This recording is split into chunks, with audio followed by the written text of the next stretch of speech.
नमस्कार. छायाज रेसिपीजमध्ये आज आपण इनो सोडा न वापरता अगदी झटपट होणारी हेल्दी अशी नाश्त्याची रेसिपी बनवणार आहोत. तर यासाठी ते मी गॅसवरती एक कढई गरम करत ठेवले. यामध्ये 1 चमचा तेल घालायचं आहे.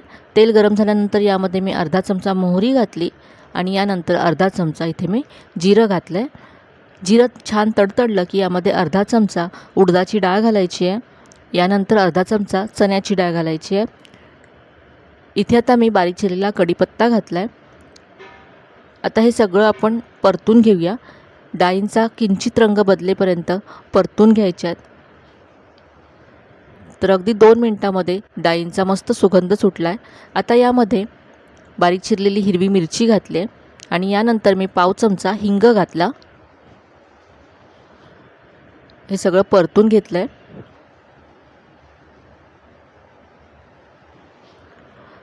आता यामध्ये बारीक चिरलेला कांदा घालायचा आहे आणि इथे आता मी घरी असलेल्या भाज्या घेतल्यात. ज्या भाज्या घरी उपलब्ध असतील त्या तुम्ही इथे वापरू शकता. तर यामध्ये मी किसलेला गाजर घेतला आहे, बारीक चिरलेला कोबी घेतला आहे आणि शिमला मिरची घेतली आहे. तर या भाज्या जर घरी नसतील तर तुम्ही भाज्यांशिवाय फक्त कांदा यामध्ये वापरून सुद्धा ही रेसिपी बनवू शकता. या सगळ्या भाज्या यामध्ये मी घालते.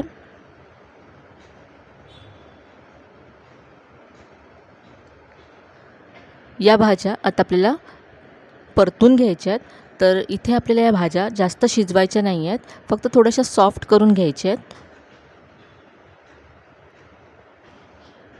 3 ते 4 मिनटं हे आपण परतून घेऊया. तर इथे भाज्या छान सॉफ्ट झाल्या आहेत. आता यामध्ये 1 चमचा चिली फ्लेक्स घालायचे आहेत. तर ह्या रेसिपीमध्ये दिसायला चिली फ्लेक्स छान दिसतात म्हणून मी घालते. यानंतर बारीक चिरलेली कोथिंबीर घालायची आहे. सगळं मिक्स करून घेऊया एकदा. आणि आता गॅस बंद करायचा आहे आणि या भाज्या आता आपण थंड करून घेऊया.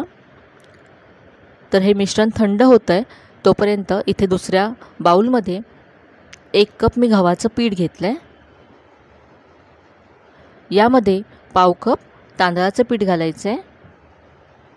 तांदळाचं पीठ नसेल तर तुम्ही इथे रवा घालू शकता. यानंतर इथे 2 चमचे दही घातलं आहे. दहीसुद्धा इथे ऑप्शनल आहे. थोडीशी आंबट चव छान लागते म्हणून मी इथे घातलं आहे.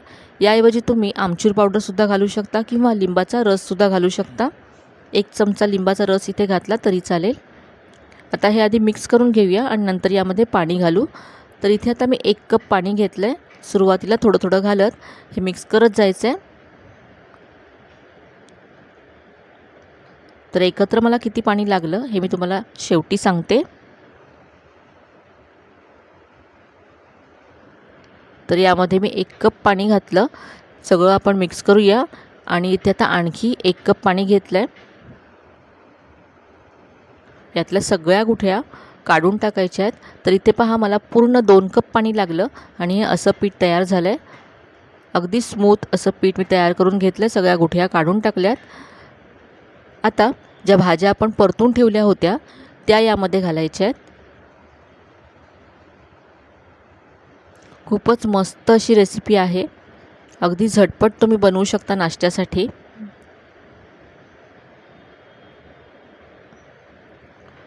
या सगळ्या भाज्या घातल्या. हे सगळं आता मिक्स करूया, एकजीव करून घेऊया.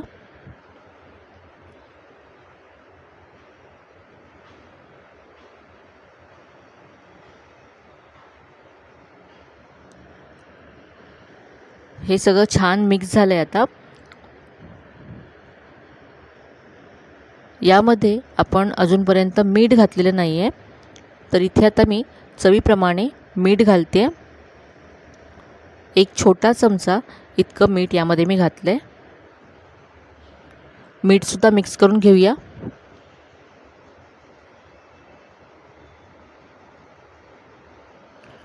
आता हे पीठ तयार आहे. आता इथे गॅसवरती मी तवा गरम करत ठेवला आहे. यावरती 1 चमचा तेल घालायचं आहे. खूपच कमी तेलामध्ये होणारी आणि पौष्टिक अशी रेसिपी आहे. तेल पसरवून घ्यायचं आहे आणि यामधलं सगळं साहित्य हे आपल्या घरी उपलब्ध असेल असंच आहे. आता हे असं पसरवून घ्यायचं आहे, थोडंसं जाडसर ठेवायचं आहे.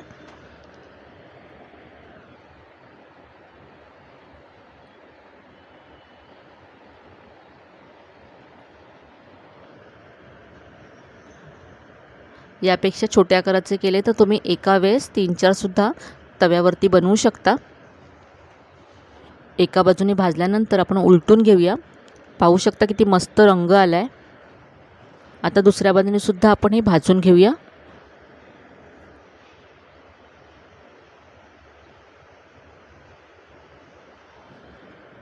दोन्ही बाजूने हे छान झाले आणि यामध्ये आपण तांदळाचं पीठ टाकलं आहे, त्यामुळे छान थोडासा कुरकुरीतपणा सुद्धा येतो.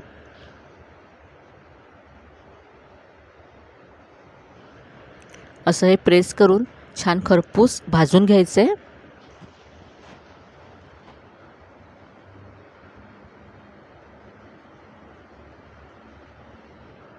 तयार आहे, आपण काढून घेऊया आणि असेच उरलेले सुद्धा बनवून घेऊया. तर आपला हा नाश्ता तयार आहे. कमी वेळामध्ये अगदी घाईच्या वेळेससुद्धा झटपट होणारा हा नाश्ता तुम्ही नक्की करून पहा. भाज्या घालून तुम्ही याला असा पौष्टिक बनवू शकता किंवा भाज्या नसतील तर फक्त कांदा घालून तयार करू शकता. इथे मी टोमॅटो केचप बरोबर सर्व केलं आहे. कोणत्याही चटणीबरोबर तुम्ही सर्व करू शकता. नाश्त्यासाठी, टिफिनसाठी अगदी परफेक्ट अशी रेसिपी आहे. तर आजची ही रेसिपी तुम्हाला नक्कीच आवडली असेल. रेसिपी कशी वाटली कमेंटमध्ये नक्की कळवा. रेसिपी जर आवडली असेल तर व्हिडिओला जास्तीत जास्त लाईक करा, शेअर करा. चॅनलवर नवीन असाल तर चॅनलला सबस्क्राईब करायला विसरू नका. चला तर मग पुन्हा भेटूया अशा छान छान आणि नवीन नवीन रेसिपीसह. तोपर्यंत धन्यवाद.